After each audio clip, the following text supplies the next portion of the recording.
आप लोग को आज भगवान शिव के गरीब भक्त की कथा सुनाने जा रही हूँ।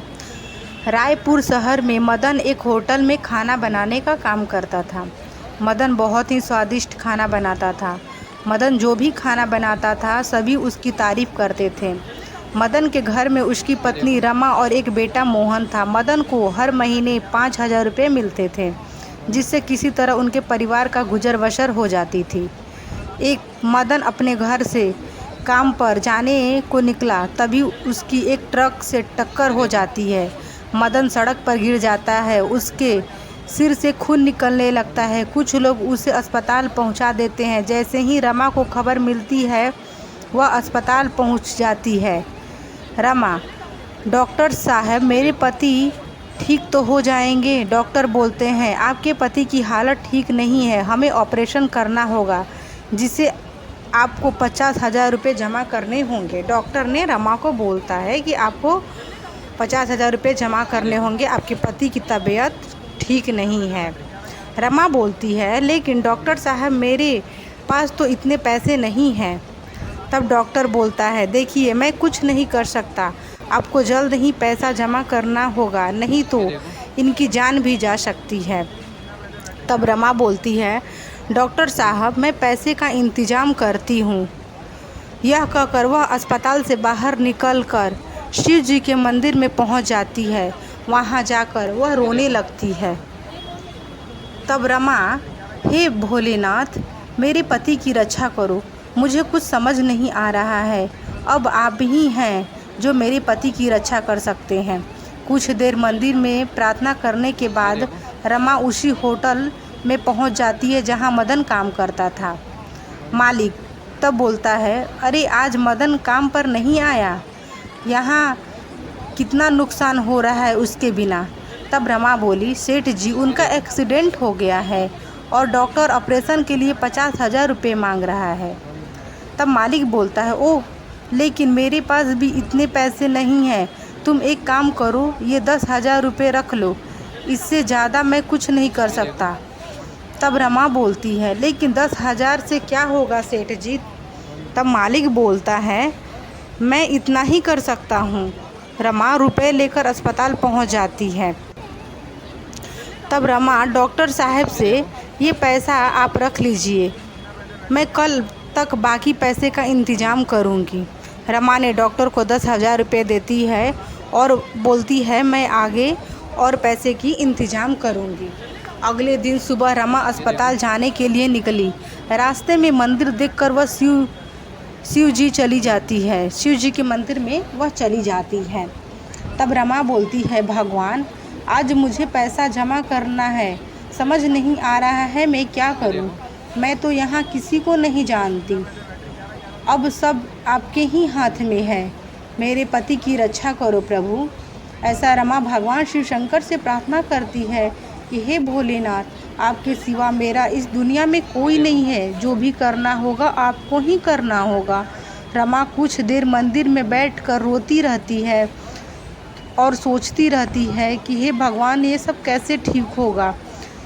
उसके बाद वह बाहर आ जाती है। तभी मंदिर की सीढ़ियों पर उसे एक बच्चा दिखाई देता है। तब रमा बोलती है बेटा तुम कौन हो और यहाँ अकेले क्या कर रहे हो? तब बच्चा बोलता है मेरे माता पिता खो गए हैं, क्या आप मुझे उनके पास ले जा सकती हैं? तब रमा बोलती है लेकिन मैं उन्हें कैसे ढूंढूंगी? तुम एक काम करो मेरे साथ अस्पताल चलो, वहाँ से हम पुलिस स्टेशन चलेंगे, पुलिस तुम्हारे माता पिता को ढूंढ लेगी। रमा उस बच्चे को अपने साथ अस्पताल ले जाने के लिए कहती है। रमा उस बच्चे को लेकर अस्पताल पहुँच जाती है, लेकिन तभी अस्पताल के दरवाजे पर ही उस बच्चे के माँ बाप मिल जाते हैं। माँ बोलती है आपका बहुत बहुत शुक्रिया, आपने मेरे बच्चों को ढूंढ लिया। तब रमा बोलती है कोई बात नहीं, भगवान भोलेनाथ की कृपा से आपका बच्चा मिल गया, यही काफ़ी है। तब उसका पिता बोलता है बच्चा का आप अस्पताल में कैसे आई? रमा ने उन्हें सारी बात बता देती है कि मेरे पति का एक्सीडेंट हो गया है और इसीलिए मैं अस्पताल में आई हूँ, मेरे पति इसी अस्पताल में एडमिट हैं, जिन्हें के इलाज के लिए डॉक्टर ने 50,000 रुपये मांगे हैं, जिसमें मैंने 10,000 जमा कर दिए हैं और बाकी पैसे का मैं इंतज़ाम कर रही हूँ। तब बच्चा का पिता बोलता है, कोई बात नहीं, आप यह पैसा रख लीजिए और अपने पति का इलाज करवा लीजिए। रमा पैसा लेकर अंदर जमा करने चली जाती है। वह डॉक्टर को पैसा देकर बाहर आती है। तब दोनों माता पिता वहाँ से चले जाते हैं। उस दिन मदन का ऑपरेशन हो जाता है और कुछ ही दिनों में ठीक होकर घर आ जाता है। कुछ दिन बाद मदन, रमा और मोहन तीनों भगवान शिव के मंदिर जाते हैं।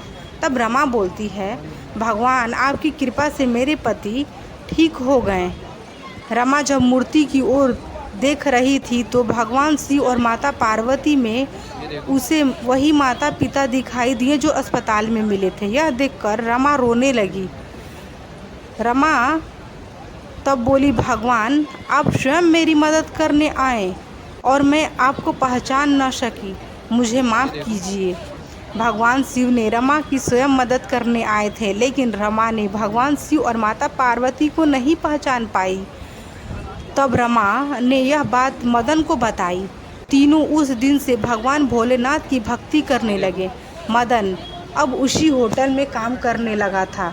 इस तरह तीनों भोलेनाथ की कृपा से खुशी खुशी रहने लगे और भोलेनाथ की पूजा आराधना करने लगे। प्रति सोमवार को भगवान शिव को जल चढ़ाते और रोज़ उनके मंदिर में पूजा करते थे। इस तरह उन लोग का जीवन व्यतीत होने लगा। भगवान शिव पर किया हुआ भरोसा कभी नहीं टूटता है। भगवान शिव सब कुछ देखते हैं, उनसे कोई बात छुपी नहीं होती है। भगवान शिव अपने भक्त को दुख में कभी नहीं देख सकते हैं। जब किसी को दुख होती है, भगवान शिव स्वयं मदद करने के लिए आते हैं। इसीलिए भगवान शिव पर अपना धैर्य बनाए रखें। भगवान शिव यदि आपकी परीक्षा ले रहे हों तो आपको घबराना नहीं है, आप उनकी परीक्षा में ज़रूर सफल हों और भगवान शिव आपकी हमेशा मदद करेंगे। यदि आप लोग को मेरी कथा अच्छी लगी होगी तो आप मेरे YouTube चैनल पर लाइक, शेयर एंड सब्सक्राइब करें और इसी तरह का वीडियो देखने के लिए मेरे YouTube चैनल पर बने रहें। हर हर महादेव भक्तों, धन्यवाद।